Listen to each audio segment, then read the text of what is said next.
Hello my friends and happy Valentine's Day. Welcome to this very special video on my channel. I don't usually do videos like this. I never do like top lists unless it's like the best and worst of the year. But I decided to do something like this for this year because why the hell not? I'm going to give you guys my top 14 romance movies. 14? Why 14? Because Valentine's Day is February 14th. Duh.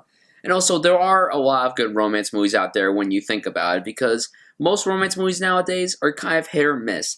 But when they're great, they are great. When they have a good chemistry, great dialogue, good charm, good drama, great performances. Like, you need all of that when you have a good romance movie. Not those crappy Nicholas Sparks movies. And hey, I know there are people out there who like those movies. Me personally, the only one I like is The Notebook.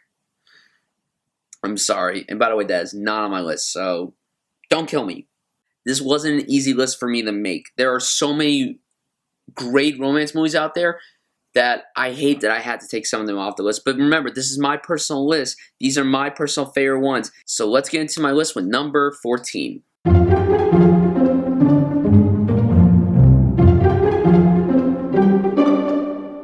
I knew I had to put some Disney movie on this list, and to me it's Beauty and the Beast. Beauty and the Beast is one of my favorite anime films of all time. Beauty and the Beast not only has fantastic music, not only has great animation, the romance between Belle and the Beast is so special and charming. It's weird, but it's really well done. The romance is compelling, it's engrossing. The ballroom sequence, obviously one of the greatest scenes in film history. Beauty and the Beast, definitely the best animated romance film. If not, there are plenty of others, but that one is my personal favorite one.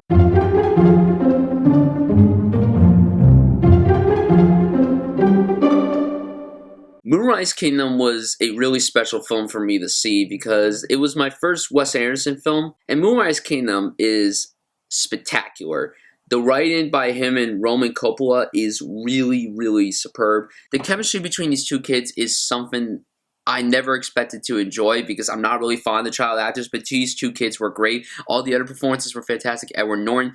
Jiminy Cricket, he flew the coop. Bill Murray, Frances McDormand, Bruce Willis, the direction, the cinematography, Moonrise Kingdom, just the chemistry between these kids alone is the reason why I put it on this list, because this is a great example of young love, like very young love, and it was portrayed beautifully thanks to Wes Anderson.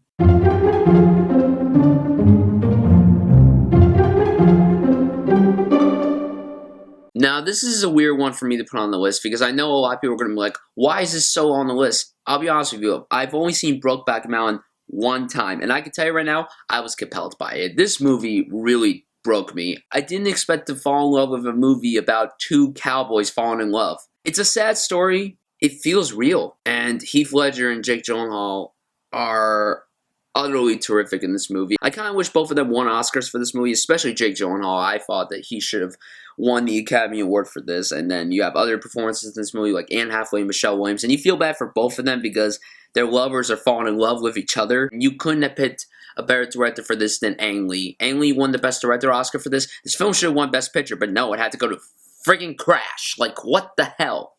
Crash is a good film, but Brokeback Mountain is vastly better. The romance in this movie, it's one of the most realistic romance movies I've ever seen. Check it out if you haven't seen it. It's not an easy watch, but it's really damn good.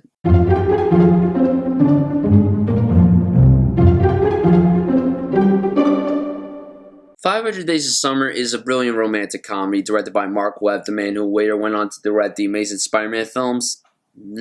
Joseph Gordon-Levitt and Zooey Deschanel have really adorable chemistry, and when you watch the movie, you're like, oh my god, what's going to happen with these two? You have no idea what's going to happen. When the movie ends, you're just like, what the fuck? But anyways, this film is so good, it's so charming, it's so sweet. I love Gordon-Levitt in this movie. I love Zooey Deschanel. I wish the screenplay got nominated for the Oscar, and the dance sequence in the park, I love it. I really... This movie just puts a smile on my face. It's my sister's favorite film ever made. And it's really a delightful film. I first saw it and I'm like, I'm not going to like this movie. And I fell in love with it immediately.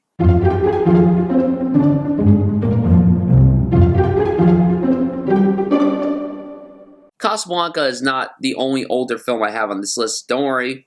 I don't like just new films. I like quite a bit of older films. Casablanca is a masterpiece. Humphrey Bogart and Ingrid Bergman, I hope I pronounced her name right. I don't even know if I did, and I feel bad if I didn't, so don't sue me. Their chemistry is so good. Here's to Looking at You, Kid. It won Best Picture. This romance is utterly sweet. And, you know, I just appreciate romances like this. Like, it wasn't, like, in your face or anything. It took place during the war. It was really endearing. It was really heartbreaking at times, too. Because they wanted to be together, but they couldn't. Then they wanted to be together again, but they couldn't. And what he did at the end basically saved her and was the right thing to do. It's sad, but... you know, it worked. Casablanca is one hell of a movie, and if you haven't seen it, if you're a cinephile, you gotta watch it at least once in your life.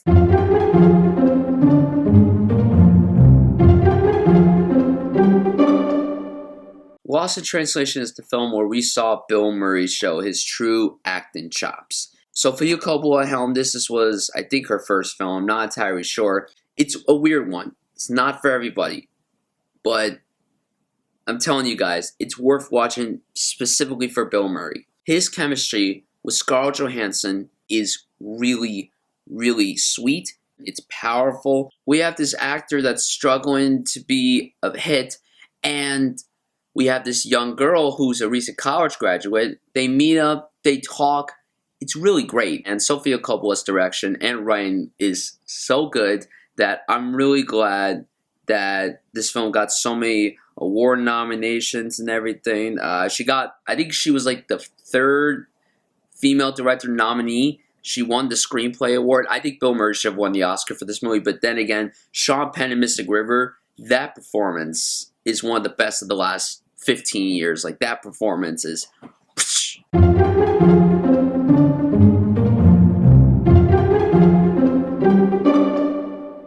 Crazy Stupid Love, one of the biggest surprises of the last 10 years.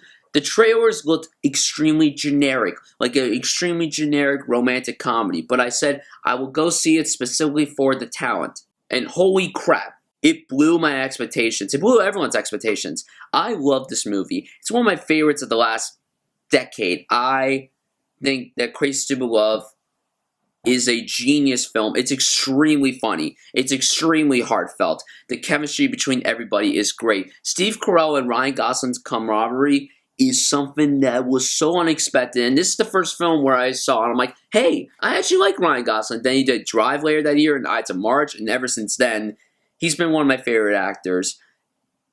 Steve Carell, fantastic here. Julianne Moore, good. Marissa Tomei, stand out of the movie. There's a sequence in the classroom where she just goes insane, and it's so, so funny. Kevin Bacon. You can't get enough of the bacon. There's a twist in this movie that is so unexpected. I'm not going to spoil it, but oh my god. When I saw it in the theater, everyone was like, oh, what? It was so great. It was so great.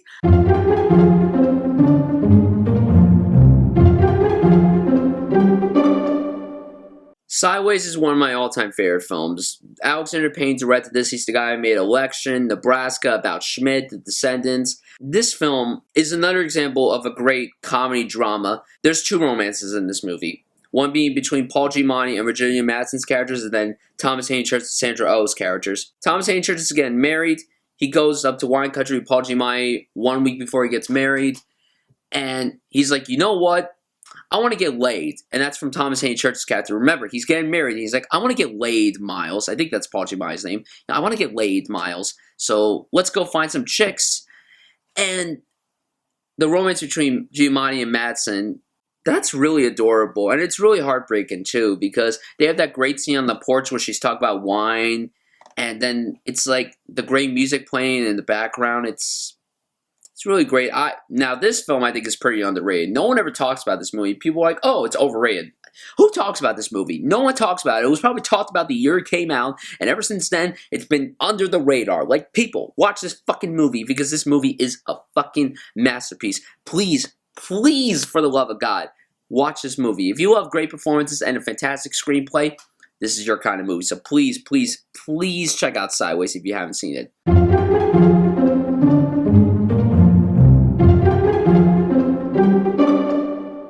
His Girl Friday is a film I saw this year in one of my film classes, and oh my god, I was shocked by how much I love this movie. This movie was so, so funny. Cary Grant and Rosalind Russell, oh my god. Walter and Hildy, one of my favorite on-screen duos. I mean, this movie is very, very, very, very, very fast-paced. It's a movie about journalism. It's so good. It's so funny. So many lines. I can't remember any lines because I only saw the movie one time. It's on Criterion. I have to get this movie. I'm trying to collect a lot of Criterions. This movie's on Criterion. I must get it. Howard Hawks. I'm impressed you made a movie that a kid this age, at age 18, loved because, oh my god, this movie was something special. And you know what's so funny? The character of Hildy was originally supposed to be a man, and then they made her a woman. That's awesome. That's really, really great.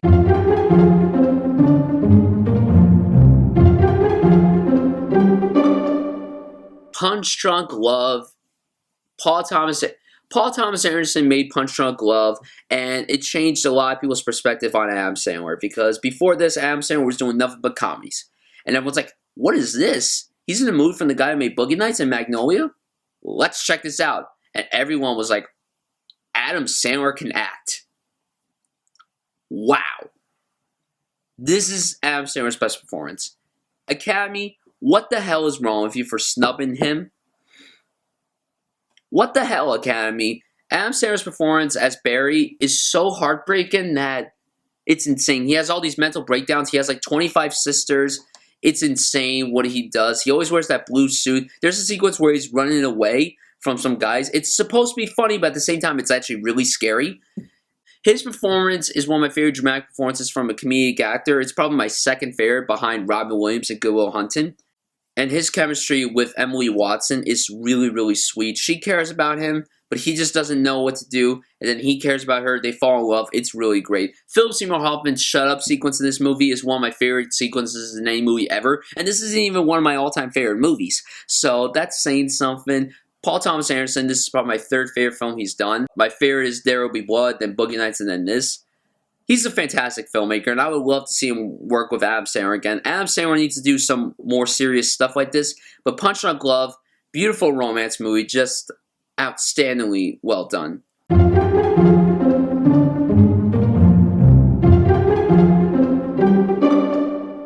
Now, I know a lot of people love to hate on Titanic because it's the highest grossing movie, it has a romance in it, it has DiCaprio and Winslet. Shut the hell up.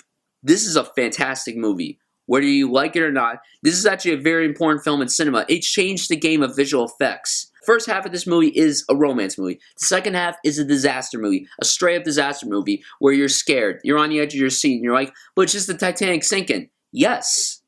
But you have no idea what's going to happen to Jack and Rose. You have no idea what's going to happen to them. Leonardo DiCaprio and Kate Winslet, I wish they were a couple in real life. They were so fantastic together. And then they did Revolutionary Road, which is another fantastic romance movie. But that film is easily one of the saddest movies I've ever seen in my life. They are great together in this movie. Titanic is just great. It's not my favorite James Cameron film. Should it have won Best Picture? No. But am I mad that it won? Absolutely not. Titanic is just one of my favorite films. I love this movie a lot. I could watch it over and over again despite its 3.5 hour long running time. But it is an engaging romance film. Great score by the late James Horner. Great direction by James Cameron. Kind of cheesy writing, but really the thing that carries this movie is easily the performances of Leonardo DiCaprio and Kate Winslet.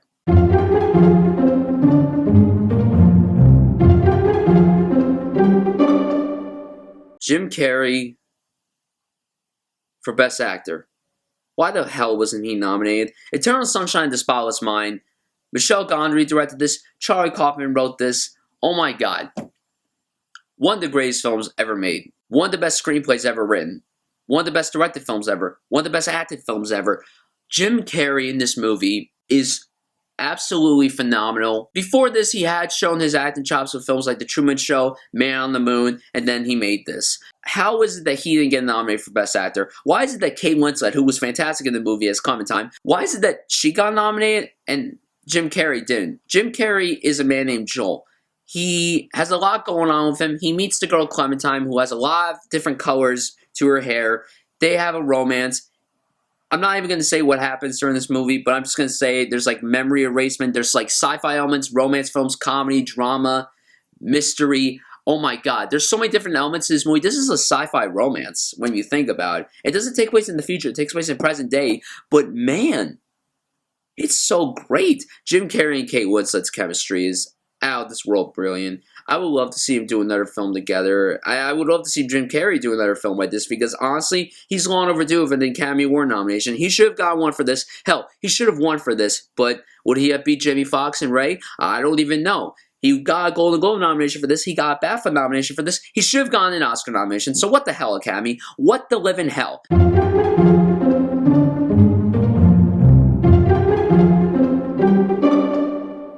See, this one was really hard for me to do because I had to put one of the Before films on the list. I just didn't know which one to choose, but then I realized that Before Sunset is my personal favorite one. Now, this movie's only like 85 minutes long, and it takes place within the course of those 85 minutes. This movie is real time. There's no like 5 minutes later, 20 minutes later, or an hour later. This takes place actually in the course of 85 minutes. You have Ethan Hawke and Julie Delpy come back as Jesse and Celine, and they are so good together in this trilogy. Richard Linklater directed all the films. He's one of my favorite filmmakers. He directed the entire trilogy, and this is one of the best trilogies ever made. Before Sunset, like I said, it's in Paris. They haven't seen each other in almost 10 years. They talk about everything, and it's really great. And the last scene, the baby, you're going to miss your plane. I know. Then it ends, and you're like, what happened? And then you watch Before Midnight, and you're like, oh my God. This entire trilogy is great. Before Sunset is my personal favorite one. And you know what the cool thing is about this particular one? The first one was just written by Richard Linklater. This one was written by him, Ethan Hawke, and Julie Delpy. The same goes for Before Midnight. And this film's screenplay got nominated for Best Adapted Screenplay. So that was really awesome that you saw Ethan Hawke and Julie Delpy co-write the script with Richard Linklater. So that was really great. Before Sunset just is a masterpiece. If you haven't seen this film, please watch it. But you gotta watch Before Sunrise, and then this one, and then Before Midnight, because this is a fantastic trilogy that takes place over the course of 18 years, which is really, really awesome. So now we get to my favorite romance movie of all time. Now, people are going to be shocked that I put this at number one because this is not a happy movie. The reason why I put this at number one is because it is the most realistic romance movie I've ever seen. It's dramatic, it's sad, it's honest. My favorite romance movie of all time is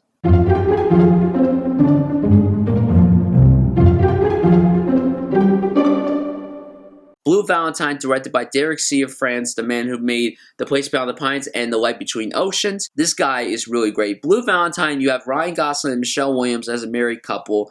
They're experiencing problems. They go to a hotel for a few days just to rekindle their love and to see where everything goes. And you think it's going to start off well, but honestly, it's not. When you watch the flashbacks, you're like, wow, everyone has come so far. That's insane. Their chemistry is so realistic. I bought them as husband and wife. The sequence in the clinic is one of the saddest scenes I've ever seen in my life. The ending is one of the saddest endings I've ever seen in my life. Gosling was snubbed of an Oscar nomination for this movie. Michelle Williams, too. She got nominated for this movie, which is utterly shocking, but she was... You feel more sad for her, and I'm not going to say why, but what happens with Gosling in this movie, it's too much, you know? It's too much. Now, my parents are still together. They love each other and everything, but watching this movie, it's just like, I don't know how I would feel if my parents were fighting this time, because they have a kid in this movie, and their kid's like 5 years old, and you're like, oh no, what's going to happen? How's this kid going to react? It's really heartbreaking. Just thinking about it makes me cry. Like, it's a beautifully done movie. I thought it should have been nominated for Best Picture. I think it would have been my fifth favorite movie of 2010. And it's, like I said, it's not an easy film to watch, but it's really realistic. The sex scenes are also realistic. Try that 50 Shades of Grey and 50 Shades Darker. Your sex scenes are so unrealistic. Then again, different movies. I don't want to start controversy, so I apologize about that. But Blue Valentine, to me, is the greatest romance movie ever made. It's the most realistic romance movie ever made, and it's my personal favorite of all time. So, hey guys, thank you so much for watching this video. Let me know down below your favorite romance movies of all time. I'm sorry if this list wasn't very good, but to be quite honest with you, romance isn't my favorite genre, but I appreciate romance films like the ones that I listed here because they have great romance, great chemistry, great acting, great directing, great writing, so on and so forth. These are just great films in general, and I highly recommend you watch all of them and check out all the critically acclaimed romance films too. Don't check out like the crappy ones, like the 50 Shades movies. Watch realistic romance movies. Guys, really, thank you so much for watching this video. Hope you guys enjoy your Valentine's Day. I'll see you guys soon.